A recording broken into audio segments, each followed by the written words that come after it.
Cracks appear to be emerging among the right in what has historically been unwavering support for Israel. On Monday, MAGA stronghold Representative Marjorie Taylor Greene ramping up her criticism, becoming the first congressional Republican to call Israel's actions in Gaza a, quote, genocide. And she's not alone. Earlier this month, conservative influencers like Theo Vaughn and Joe Rogan criticizing Israel's war against Hamas amid Gaza's hunger crisis. Here's Theo Vaughn speaking to TMZ. Why we're being supportive of the genocide in Gaza? Like, why are we helping with that? Like, I think it's making a lot of people feel really scared. And then why wouldn't we come to the rescue of the people over there? And now Steve Bannon tells Politico that, quote, Netanyahu's attempt to save himself politically by dragging America deeper into another Middle East war has turned off a large swath of older MAGA diehards. Joining us now, staff writer for The Atlantic, Yair Rosenberg, Semaphore White House correspondent Shelby Talcott, and Peter Baker is still with us. Peter, we'll start with you. Given Trump's apparent break with Netanyahu this week, are you seeing this a sign that the White House may be adjusting its approach or its tactic here, or are we just seeing Trump reacting to optics?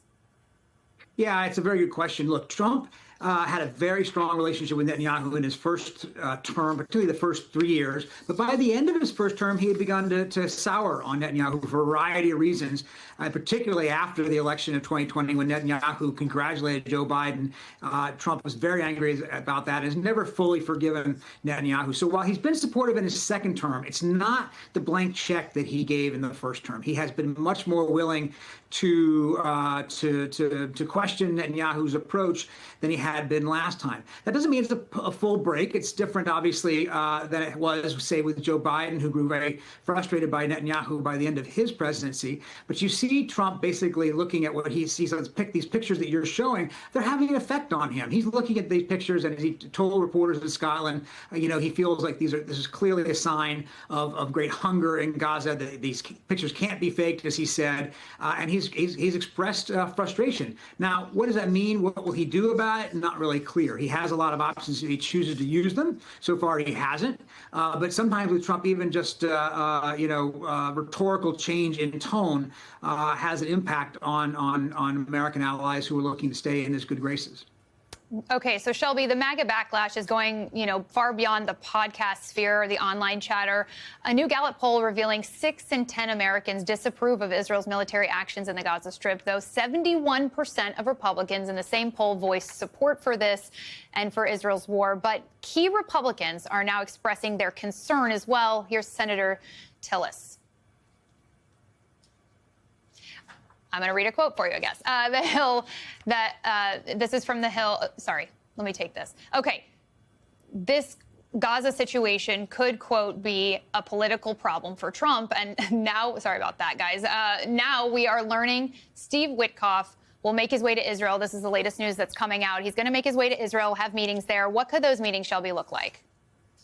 Well, I think that there's going to be a lot of pressure, as there has been from the White House, for Israel to sort of try to wind this down. This has been a clear focus of this administration. The president talked about it a lot on the campaign trail, trying to end all of these wars. It's clearly a priority for him for a few reasons, right? He sees himself as sort of the peacemaker in chief. This is something that he has fashioned himself into, and he talks a lot about being able to go over to these other countries and sort of help out with some of these wars. And so it's really important, even just from a personal perspective, for Donald Trump to figure this out. At the same time, I think that there's recognition inside the administration that there's only so much that the White House can do. And so you're seeing sort of that frustration boil over with the president's comments about Gaza most recently, with the president's comments about Putin, if you're looking at the other wars. And so I think that these meetings, you're going to see a lot of pressure from the White House for Israel to sort of take a step back and reevaluate how they're handling things. Peter, how do you see the fact that Witkoff is shuttling back to Israel right now? Well, he's clearly going to bring a message from Donald Trump, right? He's going to bring a message saying that it's time for Netanyahu to take a new approach. Look, he wanted this war to be over, as Shelby just said. I mean, he does fancy himself a peacemaker. He wants desperately to win the Nobel Peace Prize. He also wants to complete the Abraham Accords, which began under his watch, and you can't get Saudi Arabia into this diplomatic overture to Israel unless you can settle the Gaza war. And so I think that Witkoff is seen as somebody who is absolutely reflecting Trump's own point of view in a way that very few other people do, and that's an important messenger to be sending right now.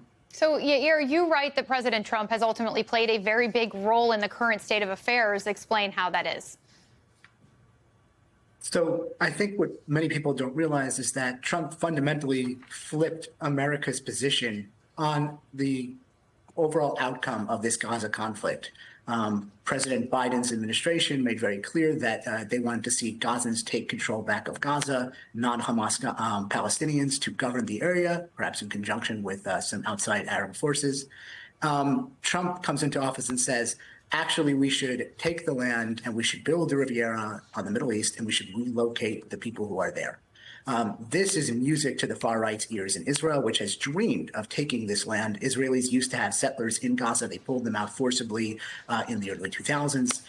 These people have always wanted to go back. These people are disproportionately powerful and represented in Netanyahu's government. And they hear Trump say this, and they are galvanized, and they start putting plans on the table to take over parts of Gaza, to push the people out of Gaza, to ethnically cleanse Gaza.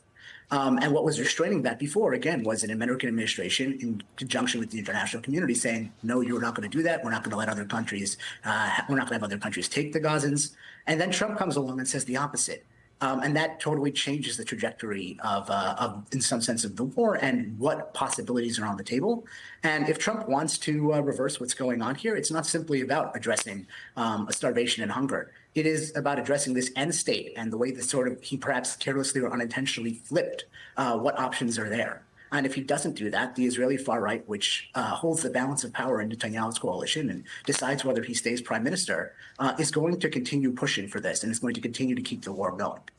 Yair Rosenberg, Peter Baker, and Shelby Talcott, thank you all so much.